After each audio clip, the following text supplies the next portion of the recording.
Kain tayo na papaya. Titignan natin yan kung matamis ang nabili kong papaya sa supermarket.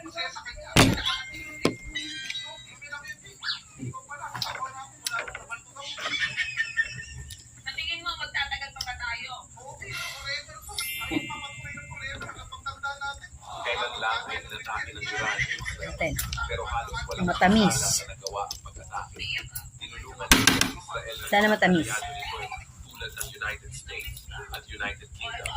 Pero meron pang isang bansa Mm. na sa Israel na hindi inaasahan. Ang bansa na ito. Hindi masyado matamis. Nagulat ang Sakto lang. lahat ng pagtanggol ng Jordan ang Israel laban sa pag-atake ng Iran. Pinabagsak ng Jordan ang marami sa mga missiles at drones ng Iran na papunta sa Israel. Nagalit naman ang Iran sa ginawa ng Jordan